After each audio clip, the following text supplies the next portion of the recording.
جلدی جائیں گے اور آ جائیں گے. اور اچانک اس کے پیٹ میں مروڑ شروع ہو گئی. اور وہ جو ہے دو واقعات ہیں الگ الگ. اس کے پیٹ میں ایسی مروڑ شروع ہو گئی کہ اسے بہت تیز قضاء حاجت کی اشد ضرورت پیش آنے لگی. تو پھر اچانک اس کی آنکھیں بند ہوئی. تو پھر وہ کھول کر کے آنکھیں دیکھتا ہے وہ کسی جنگل میں جلدی سے اس نے دیکھا یہاں پانی بھی بہ رہا ہے. اپنے کپڑے اتارے اور اپنی حاجت پوری کیا اور وہاں سے اپنی صفائی بھی کر لیا. اور وہاں پر چابیوں کا یا کچھ گچھا اس نے درخت پر لٹکا رکھا تھا. پھر واپس اس نے اپنے کپڑے پہن لیے اور اس کے بعد پھر جیسے ہی اس نے اپنی حاجت پوری کی, کپڑے پہنے, آنکھیں کھولا تو دیکھا وہ اسی مسجد میں بیٹھا ہے جہاں غوث پاک بیان کر رہے تھے. اب حاجت کچھ نہیں لگی, پیٹ میں کوئی چیز نہیں تھی. اور اس کے بعد اس نے سوچا میرا وہم تھا یا میرے سے کچھ ایسی چیز ہو گئی ہے جو اونگ آنے پر میں نے کوئی خواب دیکھا. نہیں, خواب نہیں تھا نہ وہم تھا. محفل کے بعد وہ اٹھ کر کے گیا. پھر اسے اندازہ ہوا میں تو اپنی چابیوں کا گچھا وہیں بھول آیا تھا جہاں اپنی استنجا کر کے آیا. اسے وہ جگہ پتہ تھی. ڈھونڈتے ہوئے گیا تو بہت دور تھا, وہ علاقہ بہت دور تھا. چلتے چلتے تھک گیا, شام ہو گئی. اس علاقے میں جا کر پہنچا تو دیکھا وہاں پانی بھی بہ رہا, علاقہ وہی اور درختوں پر اس کی چابیوں کا گچھا ابھی بھی لٹکا ہوا.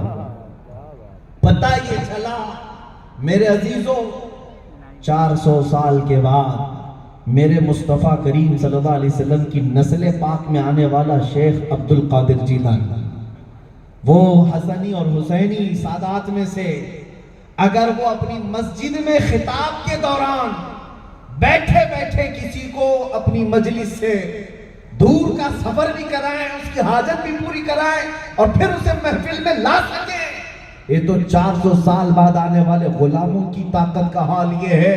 اس مصطفیٰ کے قدموں کی برکت کا اندازہ کیا کر سکتے ہو, جس کو اللہ کریم نے مالک کل بنا کر دنیا میں بھیجا ہے اور جسے اللہ تبارک و تعالیٰ نے اپنی جانب سے یہ قدرت عطا کی ہے. خود میرے مصطفیٰ نے فرمایا, مسلم شریف کی حدیث ہے, ان اللہ زوالی الارض فارا ما بین المشارق والمغارب کفی. حضور پاک صلی اللہ تعالیٰ علیہ وسلم فرماتے ہیں کہ میں اللہ تعالیٰ نے مجھے پوری روئے زمین کو گھیر کر کے دے دیا, میں مشرق و مغرب کے پورے دونوں کے درمیان ایسے دیکھتا ہوں جیسے ہتھیلی کو دیکھتا ہوں. ارے عزیزو, وہ مددگار ہیں, تبھی اللہ نے ان کے سامنے یہ سب چیزیں سمیٹ کر رکھی ہیں. اب میں آپ کو بتاتا ہوں, شیخ عبد القادر جیلانی غوث اعظم بغدادی رضی اللہ تعالیٰ عنہ یہ مددگار نہیں ہوتے تو بہجت الاسرار کی یہ متواتر روایتیں نہیں آتی. ایک بات میں آج آپ کے سامنے رکھ کر کے جاتا ہوں, الفضل لما شہید به الاعداء, فضیلت تو اس کی جس کی دشمن بھی گواہی دیتے ہوں, دشمن بھی گواہی دیتے ہوں. میں آپ کو بتاؤں, جس جماعت کو کرامتوں کا بہت زیادہ انکار, وہ کہتے ہیں یہ کہانیاں ہیں, وہ کہتے ہیں یہ سب من گھڑت قصے ہیں. میں آپ کو کہتا ہوں اسی جماعت کے ایک بہت بڑے شیخ, بہت بڑے امام شیخ ابن تیمیہ, جس کے پیچھے پوری جماعت چلتی ہے, جس کے پیچھے پورا طبقہ چلتا ہے, شیخ ابن تیمیہ نے یہ لکھا ہے کہ میں نے اپنی زندگی میں اتنی کرامات کسی کی نہیں دیکھی جتنی شیخ عبد القادر جیلانی کی. یہ کون کہہ رہے ہیں؟ شیخ ابن تیمیہ کی بات میں کہہ رہا ہوں. عزیزان گرامی, وہ ابن تیمیہ جب یہ کہہ رہے ہیں کہ سرکار غوث پاک شیخ عبد القادر جیلانی کے تصرفات سب سے زیادہ سننے کو ملے, تواتر کی حد سے, جن کا انکار کرنا مشکل ہے. اب آؤ میں آپ کو بتاتا ہوں, مریدین نے تو مدد پایا ہے اور بھی دوسرے لوگ بھی مدد پاتے رہے. ایک صاحب ہیں, وہ کہتے ہیں مجھے تجارت پر جانا تھا, میرے شیخ مرشد اس وقت بغداد میں رہتے تھے, وہ غوث پاک نہیں دوسرے بزرگ ہیں, ان کا نام غالباً حماد تھا یا احمد تھا. ان کے پاس وہ گیا, کہا کہ حضور مجھے تجارت پر ملک شام جانا ہے, مجھے آپ بتائیے, استخارہ کر کے دیکھ کے بتائیں. ہمارا استخارہ اور ہے, اولیاء اکرام کا استخارہ اور ہے. وہ سیدھے لوہے محفوظ میں دیکھتے, لوہے محفوظ میں دیکھتے اس کے حالات پر کیا لکھا ہوا ہے. اس کے مرشد نے کہا تو اگر جائے گا تو تیرا مال لوٹ لیا جائے گا اور قتل بھی ہو سکتا ہے، یعنی تیرے قافلے کو لوٹ لیا جائے گا، مارا جائے گا، مت جا۔ اس نے پورا قافلہ تیار کر لیا تھا، اب منع کر رہے مرشد، کہہ رہے بڑا حادثہ ہو سکتا ہے، کشمکش میں تھا۔ اور پھر اسی کشمکش میں وہ غوث پاک کی بارگاہ میں آیا، بغداد مقدس میں غوث پاک بھی اس وقت تھے، کہا کہ ایسے ایسے حالات ہیں۔ سیدنا شیخ عبد القادر جیلانی رضی اللہ تعالیٰ عنہ نے دیکھا اور کہا ٹھیک ہے تم جا سکتے ہو، جا سکتے ہو۔ ایک ولی منع کر رہے اور یہ کہہ رہے جا سکتے ہو۔ وہ گیا، اپنی تجارت کا سامان لے کر کے غوث پاک کی زبان پر چلا تو گیا، حلب پہنچا، ایک علاقہ ہے ملک شام کا تجارت کا، وہاں پر تجارت کیا اور وہاں پر سو گیا رات کو۔ وہاں جب سویا تو وہاں اپنے پیسوں کی ساری جتنی بھی کمائی کی گٹھریاں تھیں رکھ کر کے سویا، صبح اٹھا تو بھول گئے، قافلے کے ساتھ نکل گئے۔ دوسری جگہ گیا، وہاں جب سویا تو خواب میں دیکھتا ہے کہ بہت سارے ڈاکو آئے، ان کا مال لوٹ لی، انہیں ابھی تک یاد نہیں تھا پیسے کہاں رکھے۔ خواب دیکھ رہے ہیں، مال سب لوٹ لیا اور انہوں نے مزاحمت کی تو ڈاکوؤں نے انہیں خنجر گھونپ دیا، جتنے قافلے میں تھے سب وہاں خون میں لت پت تھے۔ اس گھبراہٹ کے ساتھ جیسی آنکھ کھلی دیکھا سب سلامت ہے، جسم سلامت، کچھ بھی نہیں ہوا، بھیانک خواب تھا۔ پھر واپس یاد آیا کہ ہم نے پیسے کہاں چھوڑے، دوبارہ لوٹ کر اس علاقے میں آئے تو ان کی گٹھریاں ویسی رکھی ہوئی تھی مال کی، وہ بھی لے لیا، تجارت کیا، خوب نفع کمایا، صحیح سلامت بغداد آیا۔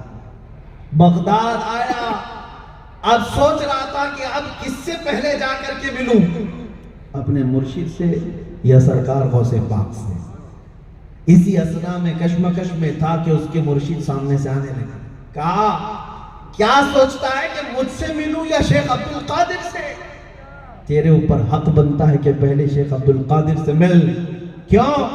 میں نے جو دیکھا تھا وہ غلط نہیں دیکھا تھا، تیرے تقدیر میں، تیرے حصے میں لکھا ہوا تھا لوح محفوظ میں کہ یہ سفر کرے گا تو وہاں پر جانے کے بعد اس کے ساتھ حادثہ ہوگا، اس کا مال لوٹا جائے گا اور قتل و غارت ہوگی، یہ لکھا ہوا ضرور تھا، میں نے دیکھا ہے۔ لیکن جا شکر کر اور شیخ عبد القادر جیلانی کا شکر کر، اس لیے کہ انہوں نے ایک رات میں 70 بار تیرے لیے دعا کر کے اس تقدیر کے لکھے ہوئے کو بدلوایا میرے عزیزوں، اور اس کو اس طرح سے بدلوایا کہ جو ہونے والا تھا اللہ کریم نے اپنے محبوب کی بات پر اس کو حقیقت سے خواب میں بدل کر کے پیش کر دیا۔ جو ہونا تھا وہ خواب میں ہوا۔ اس لیے یہ باتیں کسی کو اگر لگتی ہوں کہ یہ صرف لفاظی ہے، نہیں، بخاری شریف کی حدیث ہے کہ کچھ لوگ ایسے ہوں گے اللہ کے پیارے، لو اقسموا علی اللہ لابرہ، بخاری شریف میں ہے اگر وہ اللہ کو کسی بات کی قسم دے دیں اللہ وہ بات پوری کر دیتا ہے۔ یہ کون لوگ ہیں جو اپنا سب کچھ اللہ کے لیے فنا کرتے ہیں؟ میرے عزیزوں، ہمارے اور تمہارے چاہنے سے اگر کچھ نہیں ہوتا تو اپنے عقلوں پر قیاس مت کرو کہ ہم بھی بہت دعا کرتے ہیں، ہمارے سے تو کچھ ٹلتا نہیں۔ وہ شیخ عبد القادر کی بات کر رہا ہوں جو 40 سال جنگلوں میں عبادت کرتے رہے، جنہوں نے کھانے کی طرف خواہش نہیں کی، جنہوں نے کبھی اپنے دنیاوی مسکن کی خواہش نہیں کی، لذات کی خواہش نہیں کی، ایک انگور کے دانے سے سحری کرنا، آدھے گلاس پانی سے افطار کرنا، برسوں اس پر گزارا، مشقت عبادتیں کی، اور اس کے بعد جب وہ آئے اللہ کریم نے بے پناہ تصرفات انہیں عطا کیا۔ مٹا دو اپنی ہستی کو اگر کچھ مرتبہ چاہو کہ دانا خاک میں مل کر گل گلزار بنتا ہے۔ وہ اولیاء اکرام اپنی ہستیاں اللہ کریم کی یاد میں فنا کرتے ہیں، پھر اللہ انہیں مددگار بناتا ہے۔ پھر اتنا ہی نہیں کہ وہ اپنی زندگی میں مدد کرتے ہیں بلکہ بعد وفات بھی مدد کیا کرتے ہیں۔ اللہ تعالیٰ ان کے تصرفات کو قائم رکھتا ہے۔ اب آؤ میرے عزیزوں، جب یہ میری گفتگو کا خلاصہ تم نے سن لیا ہے تو اب میں اپنے گفتگو کے اختتام پر آتا ہوں۔ آج کے حالات میں آپ سے یہ پوچھنا چاہتا ہوں، مجھے بتاؤ کیا یہ نعرہ بالکل صحیح نہیں ہے؟ کیا یہ نعرہ بالکل صحیح نہیں ہے جو ہمارے بزرگوں نے ہمیں دیا تھا کسی کی جے وجے کیوں پکارے کیا غرض ہم کو، کسی کی جے وجے کیوں پکارے کیا غرض ہم کو، ہمیں کافی ہے سید اپنا نعرہ یا رسول اللہ، ہمیں کافی ہے سید اپنا نعرہ یا رسول اللہ، ہم رسول اللہ کے، جنت رسول اللہ کی۔ اور جو بھونکتے ہیں ان کتوں سے بھی میں کہتا ہوں تمہیں میرے رسول سمجھ میں نہیں آئیں گے، دیکھنی ہے حشر میں عزت رسول اللہ کی۔ اور عزیزان گرامی، میں آپ سے مخاطب ہوں، میرے نوجوانوں سے، قوم کے غیور افراد سے، کہ تمہیں دنیا نے کس طرح کے ماحول میں جکڑ دیا ہے، تم صبح و شام کس طرح کی گزار رہے ہو، آج تمہارے چہروں سے وہ سارا غازہ کیوں چھن گیا ہے، تمہارے چہروں کی لالی کیوں ختم ہو گئی، جس کو دیکھ کر کے دنیا ہیبت زدہ رہتی تھی، کسی اور بات سے نہیں ڈرتی دنیا تم سے۔ کان کھول کر کے سن لو، طاقتیں جمع کرنا ہے جمع کر لو، تم فوج جمع کرنا ہے جمع کر لو، میں یہ کھل کر کے کہتا ہوں، چاہے کتنی بھی تنظیمیں ہوں، چاہے کتنی بھی تم طاقت پردرشن کر لو، شکتی پردرشن کر لو، میرا یہ ماننا ہے طاقت و قوت سے تم دنیا کو نہیں ڈرا سکتے۔ دنیا خوف زدہ ہر زمانے میں رہی ہے تو عشق مصطفیٰ سے خوف زدہ رہی ہے۔ اسی کو انگریز نے کہا تھا، یہ فاقہ کش موت سے ڈرتا نہیں ذرا، روح محمدی اس کے بدن سے نکال دو۔ دنیا آج بھی اسی کے درپے ہے، ان کے پاس جو آخری طاقت آج بچی ہے وہ مصطفیٰ کریم کی محبت ہے، عشق مصطفیٰ کی دولت ہے، ان کی نسبت ہے، یہ آخری دولت ان کے پاس بچی ہے، یہ ختم کر دیا جائے تو یہ زندہ لاشیں ہیں، یہ زندہ لاشیں ہیں، کچھ نہیں کر سکیں گے۔ اس لیے میں اس پر فوکس کرتا ہوں، ہر بار میں اس بات کی طرف توجہ دلاتا ہوں میرے عزیز بچوں کو، نوجوانوں کو، کچھ ابھی بگڑا نہیں ہے، کچھ ابھی بہت دیر نہیں ہوئی ہے، سویرا ہے، اندھیرا اتنا نہیں ہوا ہے جتنا کہ لوگ ہمیں کہتے ہیں۔ میں تمہیں ایک بات بتا دوں، جو لوگ یہ رونا رو رہے ہیں کہ ہم بچھڑ گئے، ٹھیک ہے، انہوں نے ہمارے ظاہری حالات دیکھے، ہاں میں مانتا ہوں کہ نشہ بہت بڑھ گیا ہم میں، اور ان ایجوکیٹڈ لوگ بہت زیادہ ہو گئے، جہالت ہمارے ہاں بڑھ گئی ہے، بے حیائیاں بڑھ گئی ہیں، جھگڑے فسادات بڑھ گئے ہیں، غنڈہ گردیاں بڑھ گئی ہیں، بہت ساری برائیاں آ گئی، یہ ٹھیک ہے، میں مانتا ہوں ہمارے محلے بکھرے ہوئے ہیں، اختلافات میں ہیں، اور اس کے علاوہ یہ بھی میں مانتا ہوں طاقت و قوت میں کچھ بھی نہیں ہے، زیرو ہے، یہاں تک کہ ان کا کوئی نمائندہ نہیں ہے، اور آگے سیاست میں بھی نہیں، قیادت میں بھی نہیں، حکومت میں بھی نہیں، ہماری بات رکھنے والے اللہ ماشاءاللہ دو چند کے علاوہ کوئی نہیں۔ پھر یہ سب چیزیں ہونے کے بعد کبھی تم نے سوچا غور سے، کبھی تم نے سوچا اتنی کمزور قوم ہی ہے اگر اتنی کمزور قوم ہی ہے اگر یہ تو 24 گھنٹے یہ میڈیا چینلوں میں بحث کا مدعا کیوں بنی رہتی؟ اگر یہ سب سے بچھڑی ہے، سب سے کمزوری ہے، کچھ نہیں ہے اس کے پاس، تو سارا دجالی نظام ہمارے پیچھے کیوں پڑا ہوا؟ اور جن کی روٹیاں چلتی نہیں ہمارا نام لیے بغیر، ہاں آپ کو معلوم ہوگا ان کا بزنس نہیں چلتا تمہارا نام لیے بغیر، کیوں ایسا ہے؟ کبھی سوچا اس بارے میں؟ میاں جو بچھڑی ہوئی قوم ہے، جس کے پاس ایجوکیشن نہیں، حکومت نہیں، طاقت نہیں، تنظیم نہیں، سیاست نہیں، کچھ نہیں، اس پر تم اتنے کیوں مدعے بناتے ہو؟ سارا کا سارا ٹارگٹ تمہارے اوپر کیوں ہے؟ کوئی چینل اس وقت تک زیادہ چلتا نہیں جب تک وہ تمہاری ٹوپی، داڑھی، تمہاری اذان، برقعے، تمہاری مسجد کے مینار اور گنبد اور قبروں کے بارے میں جب تک بات نہ کرے نہیں چلتا۔ کیوں؟ یہ ساری چیزوں کی طرف کبھی تم سوچتے ہو؟ سب ختم ہو گیا ہے تو کیوں تم ہماری بحث کر رہے ہو؟ میں بھی یہی سوچتا ہوں، سب ہمارے پاس نہیں ہے تو ہمارے متعلق کیوں اتنے بحث کرتے ہو؟ اور پوری دنیا کو یہ کہتے ہو ان سے ڈر لگتا ہے، کیوں؟ دوسری قوموں کو ہمارا نام لے کر کے کیوں ڈراتے ہو؟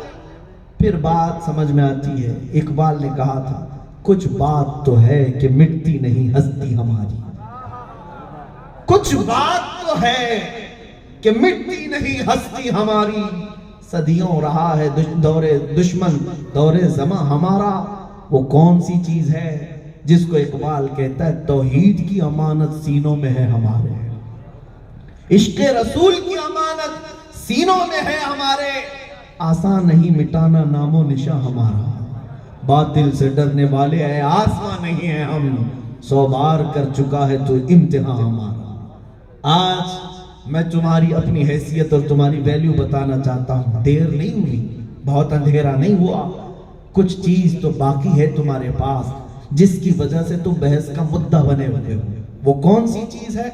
وہ شاید تمہیں اندازہ نہیں لیکن پوری دنیا جانتی